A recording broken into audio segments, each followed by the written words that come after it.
Right here, I either have an original Xbox One or an Xbox One S. Which one is it? It's the Xbox One S. I paid a grand total of £48, which also equates to around about $65. The listing states that the unit is faulty, and that's about it. Let's have a butcher's.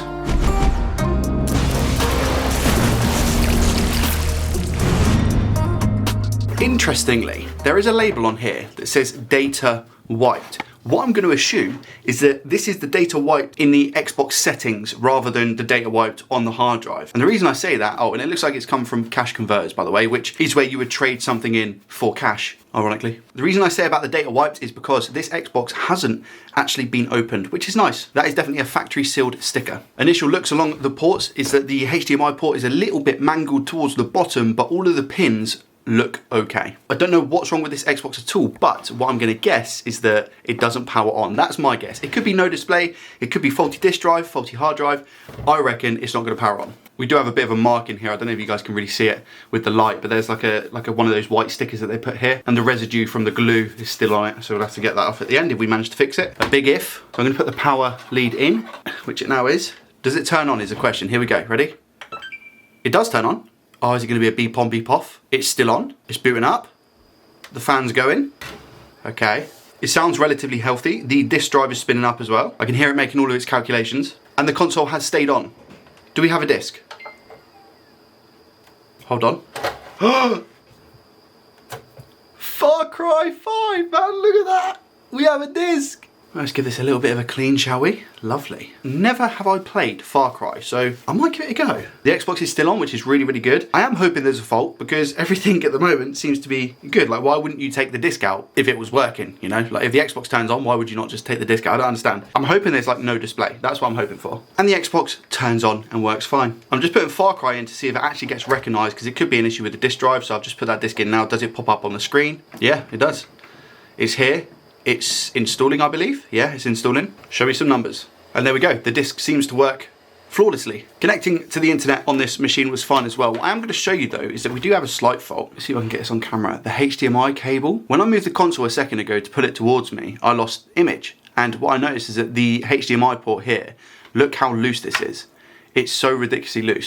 I'm actually going to replace this. If we can successfully replace the HDMI port and give this a good clean, we should be able to make some profit on this console. Do need to check, however, and see if I have a HDMI port for an Xbox One S. Xbox One S HDMI port. Do I have any? Yes, I do. Look at this. Just make sure that this port is all good. Yeah, we're fine. Yeah, nice. Just for the record, I love this little box. I've got all of my little ports that I need down here, and up here I've got some chips. So for example, the Nintendo Switch M92, the P13 USB Nintendo Switch, I've got all of these, and there's so many different compartments, even rectangular ones down here. If you're interested in this, I'll actually leave a link in the description for this box. It will be an affiliated Amazon link. Take off the sticker.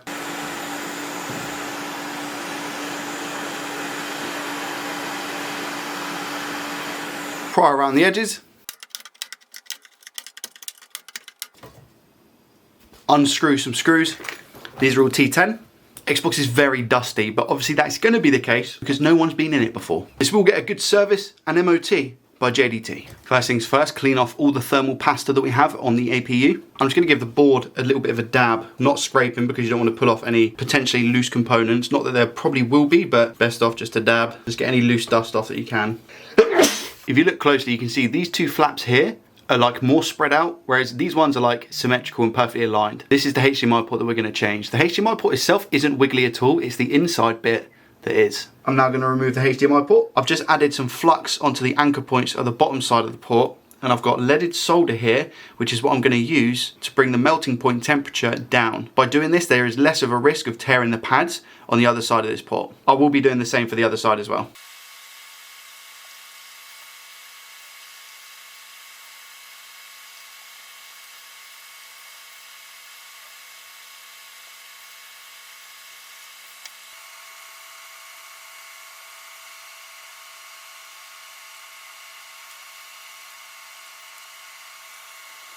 I'm going with a temperature of 470 degrees Celsius and an airflow speed of 99% to remove the port.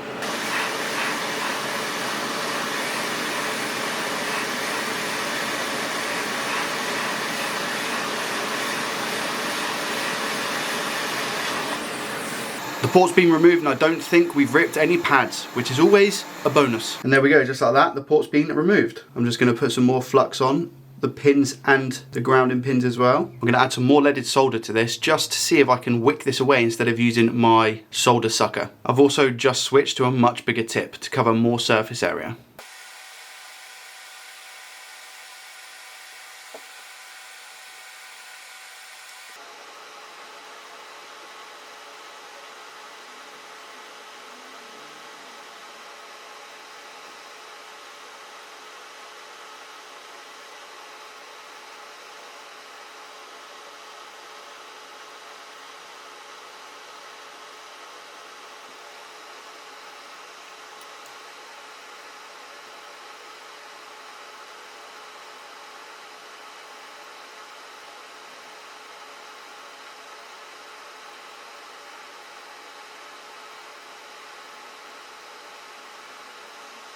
A PA and a cotton bud.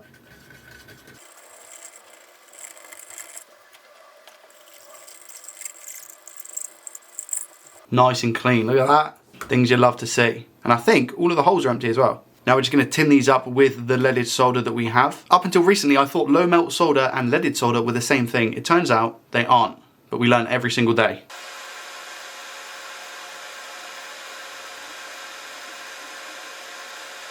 Do the same with the port.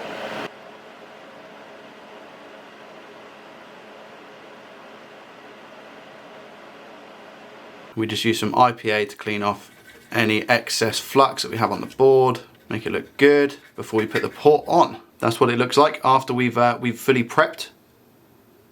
We're looking clean. Now we put some flux on the board, help the pins join together in unison, like the perfect love story. The method I'm going to use for this, I'm going to put my hot air station to 450 degrees Celsius with an airflow speed of 50%. I'm going to make the board really, really hot. When I see the solder start to wet, I'm going to take the port, I'm going to put the port on, I'm going to push down quite hard, then I'm going to take the hot air gun off, then I'm going to put the port on, then I'm going to put the hot air gun back onto the port, hopefully joining the traces on the board to the pins on the port.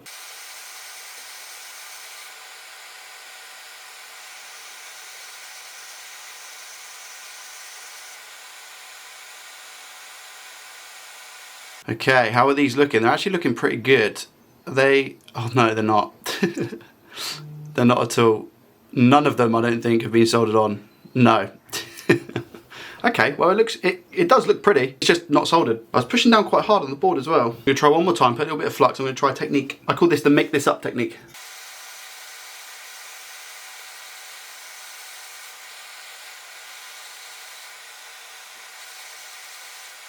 They're still really loose.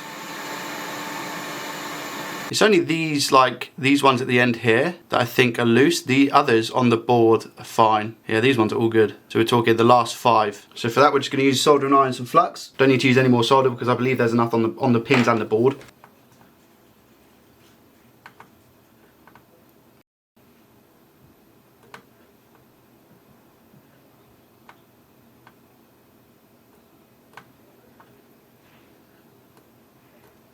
Is that enough is the question.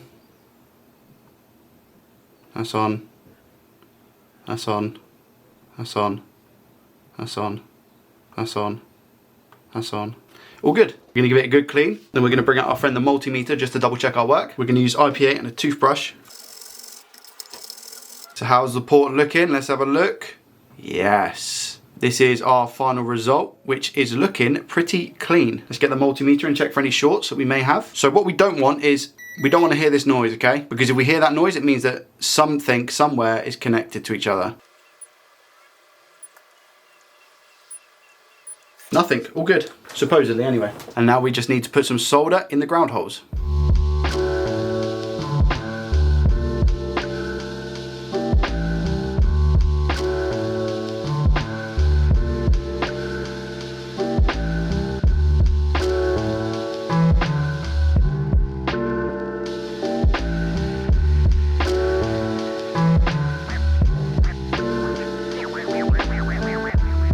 This is what the final product on the back looks like, which is nice. They're nice and shiny. We love to see it. And if we flip it over, this is the final product. What I like about this is that the solder has actually pushed through to the other side of the port as well, which is ultimately going to make this bond stronger and the port stronger itself. I'm really happy with this one. Hopefully it works. So should we find out? just added the thermal pasta. To give you guys an idea of how long I've been doing this, I'm only just running out of my first ever thermal paste tube. Also, this is my first ever flux tube, and I've still got a decent amount left. I've got this left in my flux.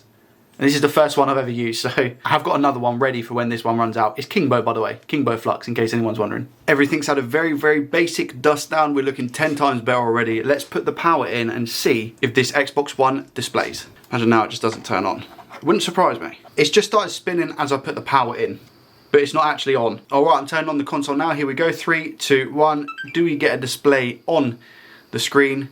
Yes, we do, pretty much straight away. Let's go. I'm gonna do the wiggle test. I'm gonna wiggle the cable now. I'm wiggling it. Absolutely fine. And that is another Xbox One S faulty to fixed. It was working originally, but you know, we changed out the port. Thank you guys so much for watching. Thumbs up if you enjoyed the video. Make sure you have a great weekend, and I'll see you in the next one. Peace.